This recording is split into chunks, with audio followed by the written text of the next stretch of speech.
With the audio routing and processing available on the Octatrack, I thought it would be interesting and educational to explore what kinds of pseudo-reverb effects are possible. In this video, you will never hear the Octatrack Dark Reverb, Plate Reverb, or Spring Reverb being used. Instead, we'll examine how we can architect audio processing networks that feature extensive use of the other time-based effects on the Octatrack, such as the flanger, comb filter, phaser, chorus, and delay, in order to create our own custom reverb effects.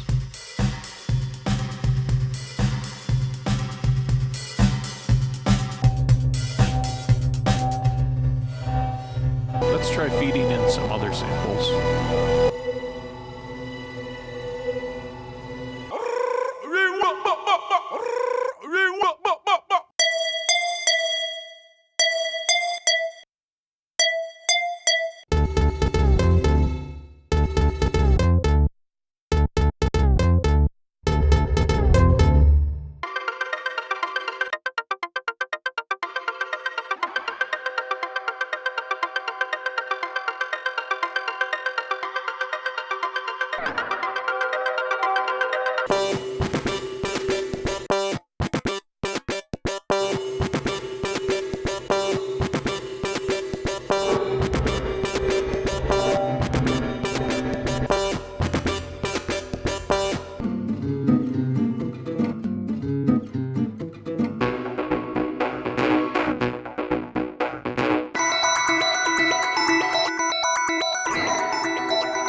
This is the worst sounding reverb delay I've ever heard in my life. The first commercially available digital reverb was the EMT 250 in 1976.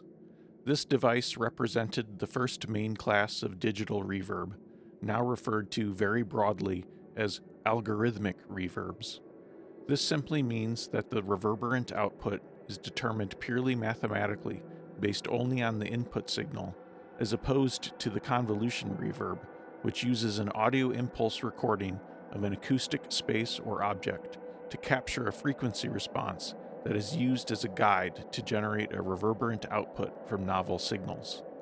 High-quality reverbs using convolution techniques are inherently rather computationally expensive, and the first commercially available convolution reverb that could be used on live input signals was the Sony DRE-777 in 1999.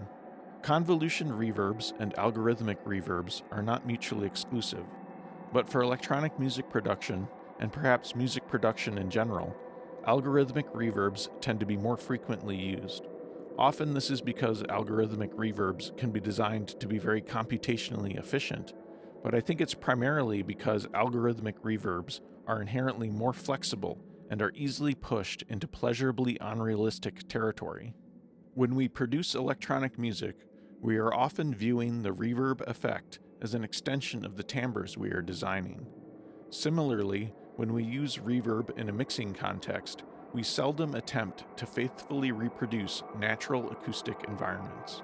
There is effectively an unlimited variety of approaches and techniques for developing reverb algorithms, and it is often much more of an artistic than a scientific or mathematical pursuit. However, there are always practical limits to how much processing power we can devote to real-time reverb algorithms, and when we step away from purpose-built reverb units and general-purpose computers into the land of something like an electron box, we quickly hit hard limits on available resources. Inevitably, there are sharp criticisms of the built-in reverbs available on any given hardware synth, sampler, or groovebox, but there is rarely an acknowledgement of the processing cycles and memory required for even relatively basic reverb algorithms. The effects on the Octatrack are much maligned, and the reverb algorithms are often mentioned for their poor quality. I find that the Plate Reverb and Dark Reverb are both very usable and can sound quite good on a variety of material, but their parameter ranges are very wide, so they can be difficult to properly dial in without some care and attention. I've generally not found as much success with the Spring Reverb, but even there, I think there is some overlooked potential. There is a surprisingly substantial quantity of academic literature and online resources detailing various methods and potential building blocks for reverb algorithms. Sean Costello, the reverb wizard responsible for the widely acclaimed Valhalla series of plugins, has compiled an excellent list of some of these publications and websites and a handful of blog posts aimed at aspiring reverb plugin developers. I have no aspirations to develop reverb plugins, but algorithmic reverb design has been something that tickled my brain ever since nearly a decade ago when I patched together a bunch of delay lines in Max MSP and it actually sounded like something resembling reverb. It was fascinating how a carefully tuned combination of basic signal processing building blocks could create such a rich sonic sensation. If you look through some of these resources, you'll see that we can't directly translate many of these models and approaches to the architecture of the Octatrack, but there are many core concepts that we can extract. Let's consider a few things we can readily observe about natural reverberation. Discrete echoes of a sound exist in natural spaces, but most reflected and returned sound is non-uniform and diffuse. Different reflective surface materials and the angles of those surfaces in relationship to the listening position produce a variety of frequency responses. Air is not a consistent transmission medium, and factors that vary over time, like humidity or air currents, can affect the frequency and timing of the reverberations. The amount of sonic reflections that exist in a natural space is extremely high. These reflections interfere with each other, and higher levels of interference can result in resonant peaks and dips due to phase reinforcement and cancellation. There is far more research in the field of reverb design than I personally will ever read or understand, but since our current scope is limited to the possibilities presented to us on the Elektron Octatrack, what are some of the building blocks and concepts used by designers of algorithmic reverbs we might be able to use as an inspiration to guide our primitive experimentation? Delay lines with feedback provide a straightforward way to produce multiple time-delayed duplicates or reflections of an initial sound that temporarily persist. The need to generate a very large number of these reflections in order to develop more natural-sounding artificial reverberation tends to consume a large amount of processing power and memory. All-pass filters give us the ability to shift the phase of a signal without altering its frequency content. The difference in phase relationship between returned reflections and direct sound is an important characteristic of a given acoustic environment. Low-pass, bandpass, and high-pass filters give us the ability to emulate the acoustic characteristics of different transmission environments and reflective surfaces, while also offering options for managing resonance buildup. Networks of delay lines, filters, and feedback loops are able to generate a variety of altered duplicates of the original audio, and mixing the various outputs of a sufficiently sophisticated network begins to mimic the reverberant qualities present in acoustic environments. No single reverb algorithm is ideal for all use cases, and developing and tuning a reverb algorithm is more of an art than a science, involving careful listening and trial and error.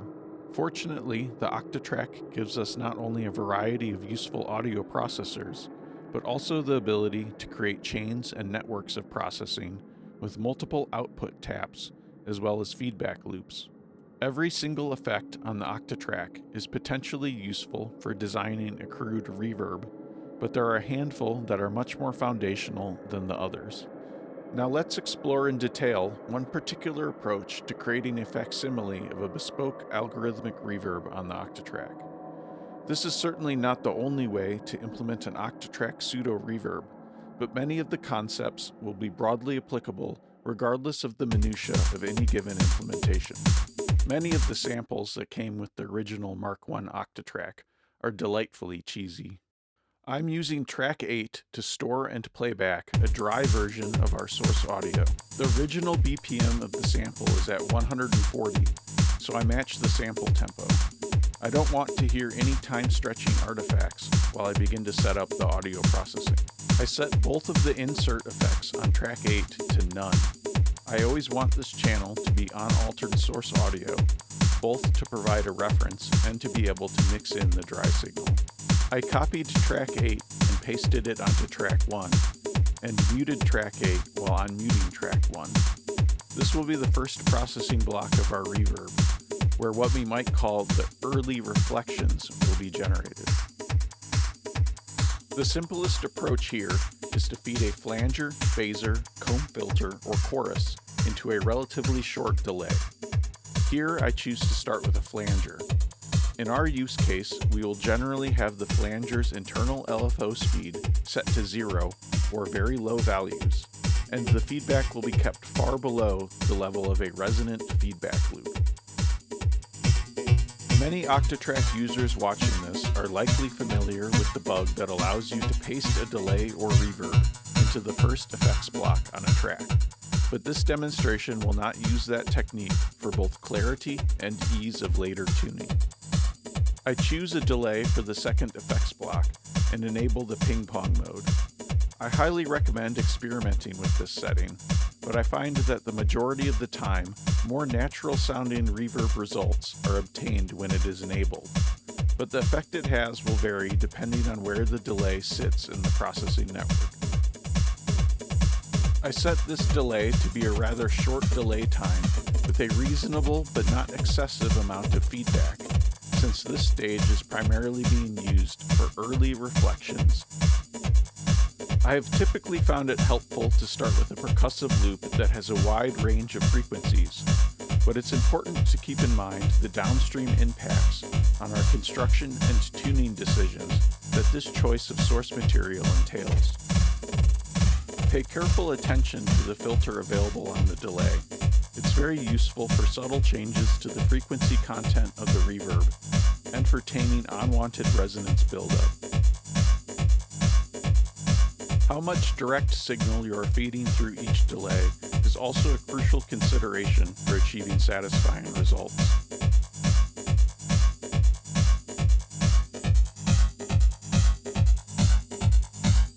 After some tweaks to the flanger, I remove all direct signal from the first processing channel and do some brief A/B testing with and without the dry signal from track 8.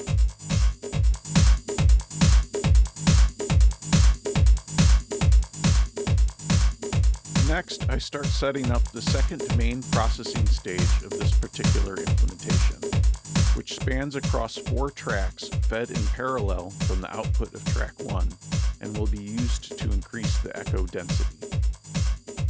I set track 2 to a flex machine and assign its sample source to be the second record buffer. I first considered using record buffer 7 to not conflict with assignments on other banks in the project, but then decided against it for simplicity. In the recording setup menu for the second record buffer, I disable the external inputs and assign track 1 as the internal resampling source. I set the record length to 16 steps and place a recording trig on step 1.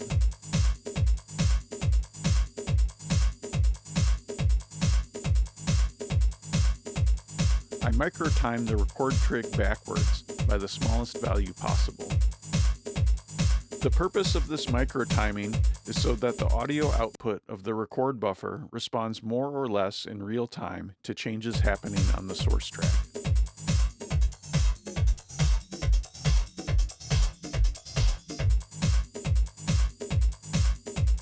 Once again, I'll start with a flanger in the first effects block to introduce a short delay.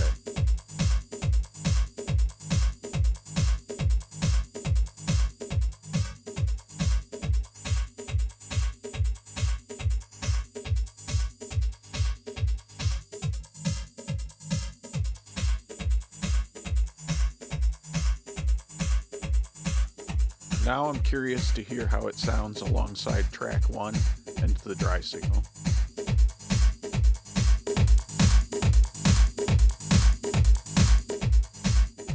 I'm adding the delay to the second effects block, so the output of track 2 will be an additional flanger and delay fed with the original flanger and delay.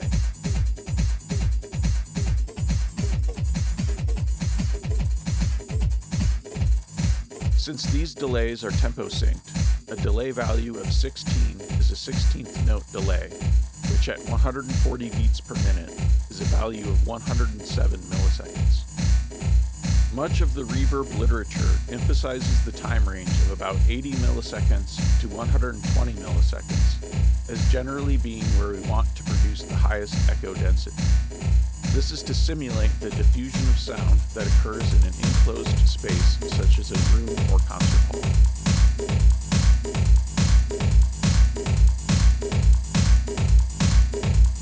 Now that I have a basic configuration for the first parallel processing channel, I can copy the track and adjust the values of the flanger and delay to produce another set of echoes with slightly different timing.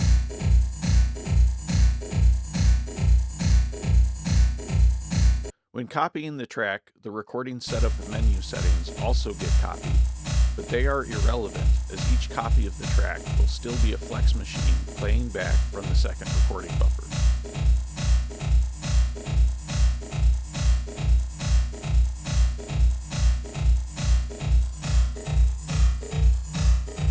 These minor tweaks to the flanger are helpful for avoiding some of the resonance buildup that is inherent to this type of feedback delay network approach to artificial reverb. Having negative or positive feedback on different channels is particularly useful.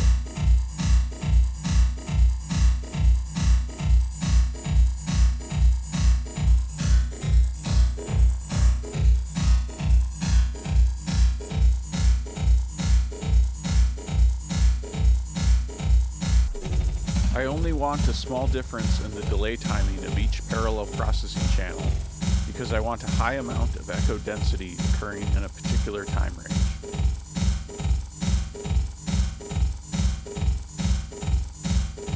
Reducing or even eliminating the amount of direct signal going through each delay in the parallel processing channels is an important consideration, as too much direct signal can lead to issues later on in the processing chain, and we don't need to feed any dry signal all the way through the chain since we have the dry signal available on track 8.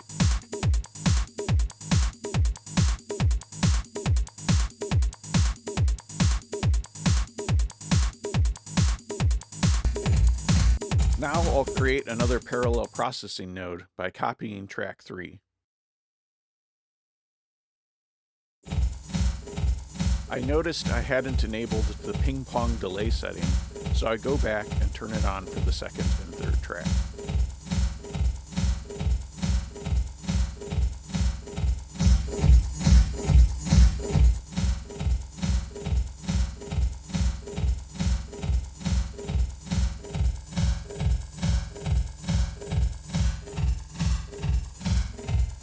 After some mild tweaks to the flanger, I increased the delay time slightly.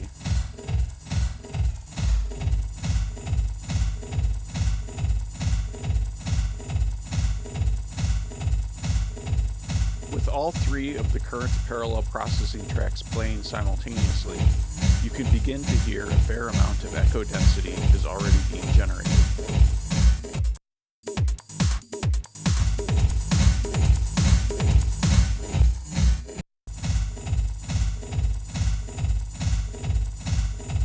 Now I copy track 4 and paste it onto track 5 to create a fourth parallel processing node.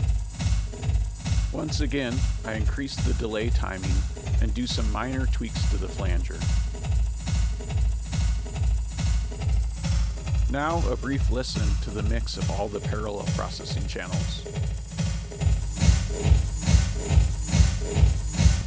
At this point, if we listen to only the fourth parallel processing node mixed with the dry signal, it produces a fairly basic discrete delay effect with a bit of transient smearing from the flangers.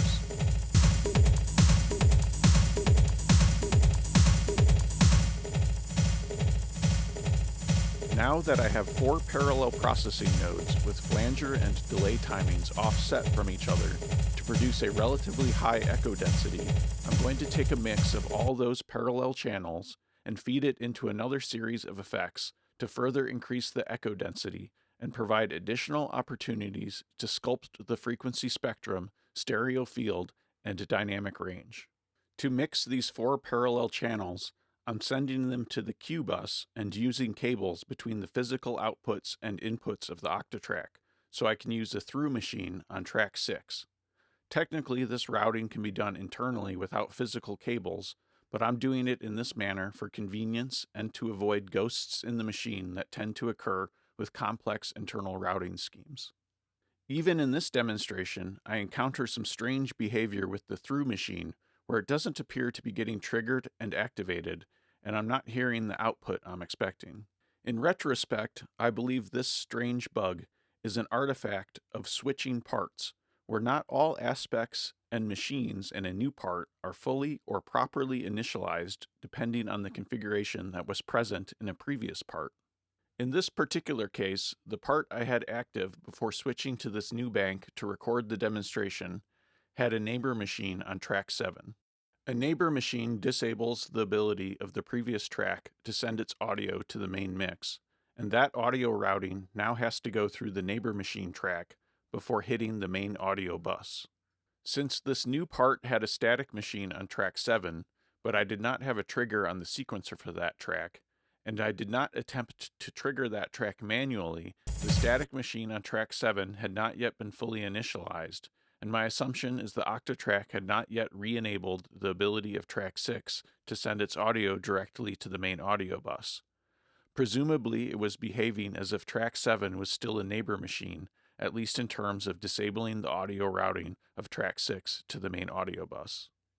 Apparently, adjusting the volume parameter on the through machine was able to get the Octatrack to allow the output of track 6 to once again go directly to the main audio bus. If I could go back in time, I would attempt to trigger the static machine on track 7 to see if that would also encourage the Octatrack to properly reinitialize the audio routing after the part change. On track 6, I put another flanger and delay. This will multiply the echo density even further. In some of the reverb literature, this processing stage that takes a mixture of prior parallel delay lines is referred to as the reverb tank, and is a way to reduce the number of delays necessary to produce an effect that begins approaching natural reverberant diffusion.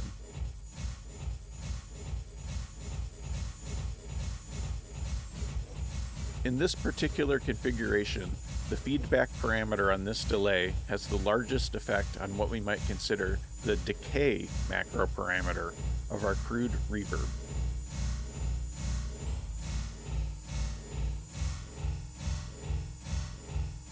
Now to mix in the dry signal and see if we've made any progress.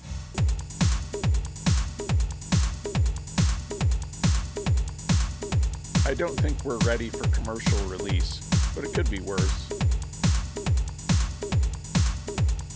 Adjusting the delay parameters on the reverb tank has massive impacts on the quality and character. With the dry signal mixed in, it's also much easier to hear how we might want to tune our reverb.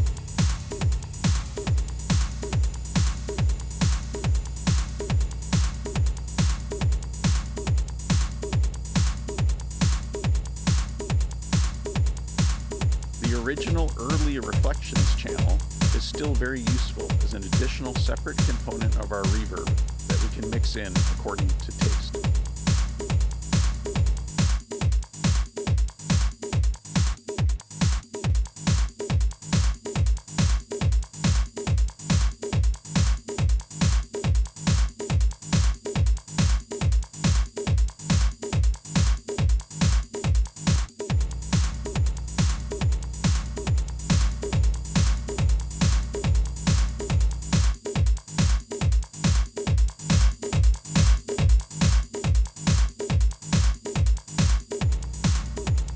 Disabling and re-enabling the ping-pong setting on the reverb tank delay is very sonically illuminating.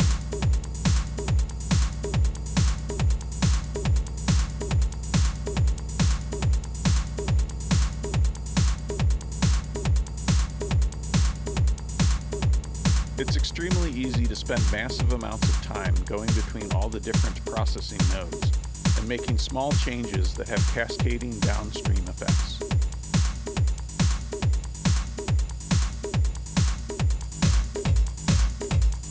Rotating between muting and soloing the different different parts of the signal chain, particularly the early reflections and a reverb tank or diffusion channel, while also sometimes just listening to the dry signal, is essential for learning what's possible with the signal chain and learning which parameters on which channels have the largest impacts.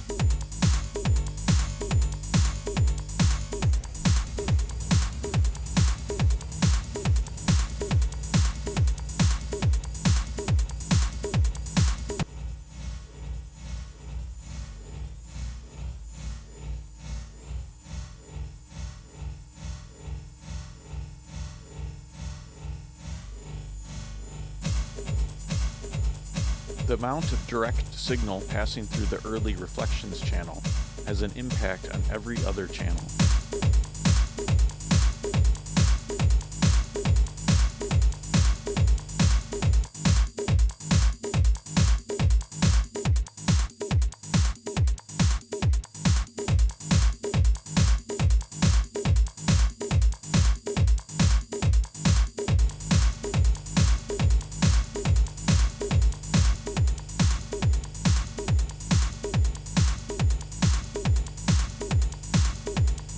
Now I'll set track 7 to be a neighbor track for additional processing of the reverb tank.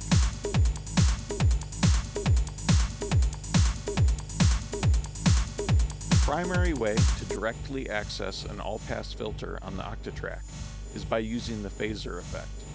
All-pass filters are very useful for reverb design, but so far my attempts to rely heavily on the phaser haven't given very satisfactory results. However, as a minor processing element, I have found it useful. The compressor can be an interesting way to reduce certain artifacts frequently endemic to this type of crude reverb design, either by squashing resonant peaks or raising the volume of quieter echoes with parallel compression.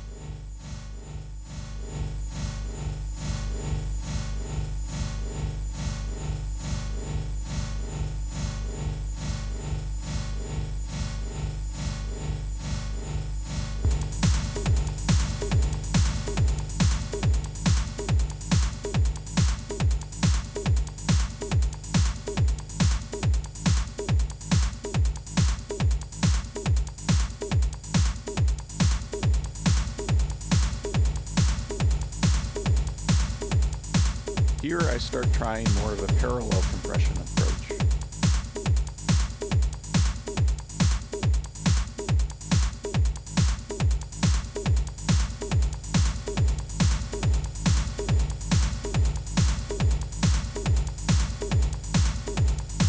I decide to try a DJ EQ instead of the phaser. EQing the output of the reverb tank is very useful and easily leads to dramatic changes. Typically, if I'm seeking more natural sounding results, I've found the most success with any given processing channel by using a phaser, flanger, chorus, or comb filter as the first effect, which then feeds a carefully tuned delay. Although much of the reverb literature discusses stacking all-pass filters and comb filters, or stacking short delay lines that on the Octatrack we can generate with comb filters, flangers, or chorus effects, with the relatively limited options for tweaking these effects and the types of networks we can place them in, I found it difficult to use these approaches to generate more natural sounding reverbs, but many outlandish and dramatic results are certainly easily obtained.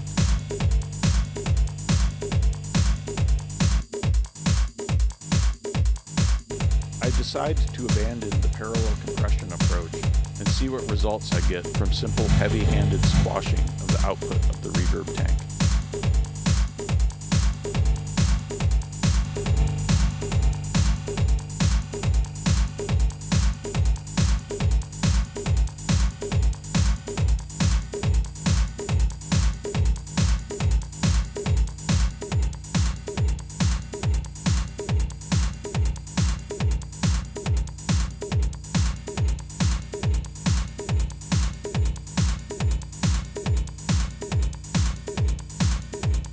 It's also possible to get creative with the effects decisions, such as using the filter distortion parameter to saturate the diffusion, or aggressively control the frequency spectrum with steep filters and purposefully introducing resonant peaks.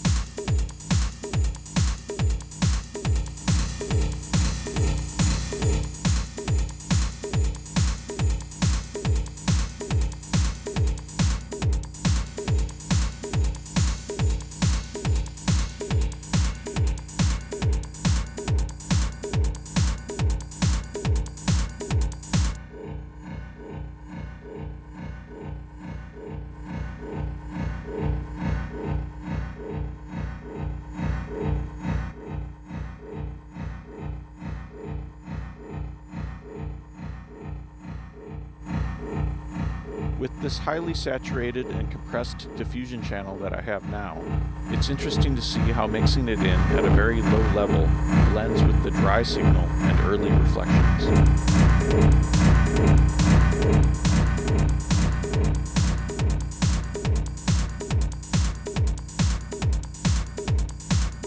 One extremely powerful technique that I do not show in this demonstration is to use the LFOs of the Octatrack to provide subtle modulation to various parameters of the different audio processing blocks. The triangle LFO waveform and the random LFO are both very useful. Filter cutoff values, delay times, feedback amounts, phasor center frequencies, and comb filter fine-tuning are all excellent targets for introducing subtle variation over time to the echoes produced, often resulting in more natural-sounding reverbs.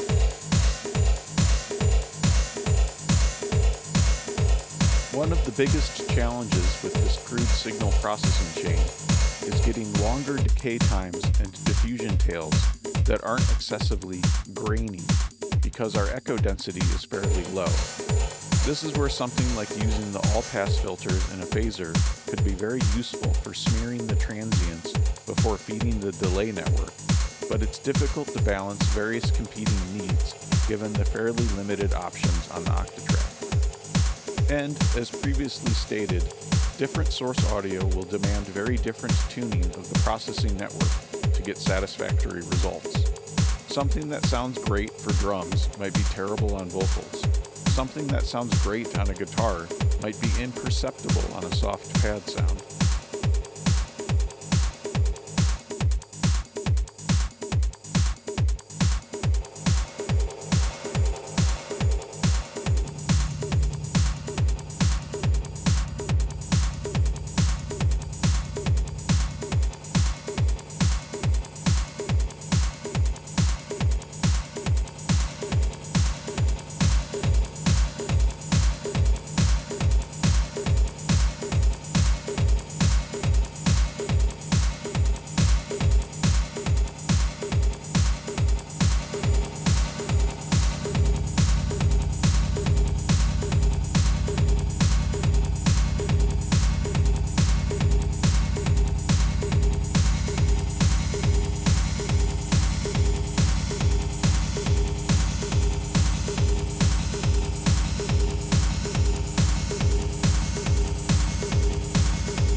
I tried ditching the compressor in favor of a spatializer, primarily to gain access to mid-side processing and have greater control over the stereo field of the diffusion tail.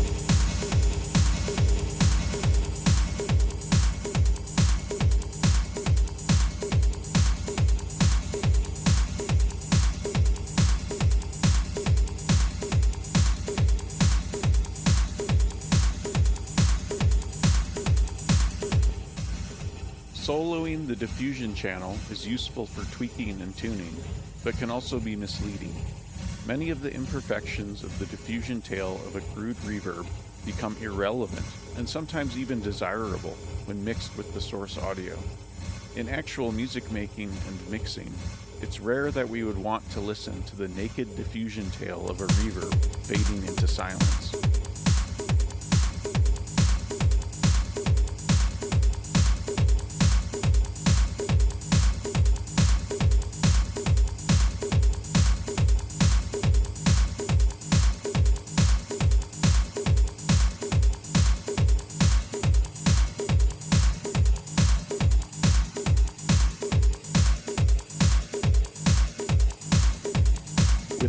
simplistic feedback delay network designs, metallic sounding reverb artifacts are very common.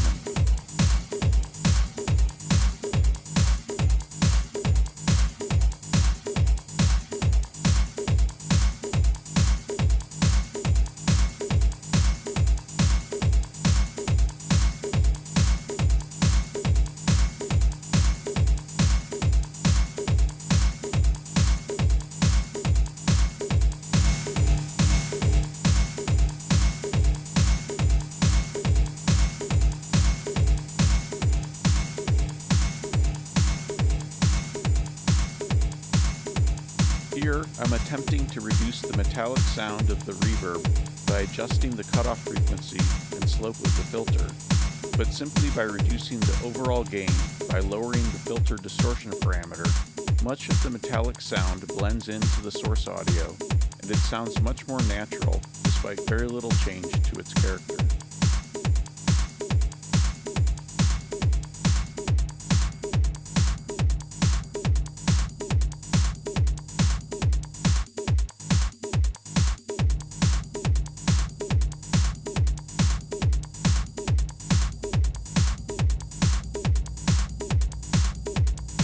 And here I'm curious about what happens if we ditch the flanger on the input of the diffusion channel and replace it with a compressor to squash the mixed input from all of the parallel delay channels.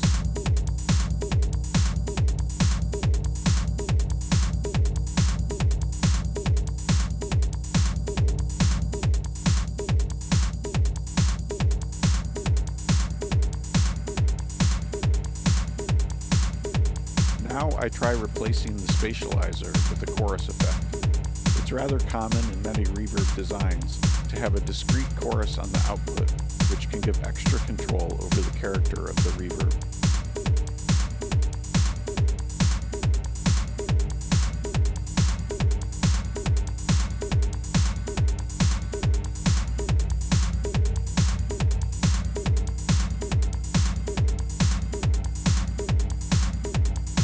Now that we've got this reverb set up, let's listen to what some other samples sound like when we feed them through all this processing, with occasional tweaking and tuning.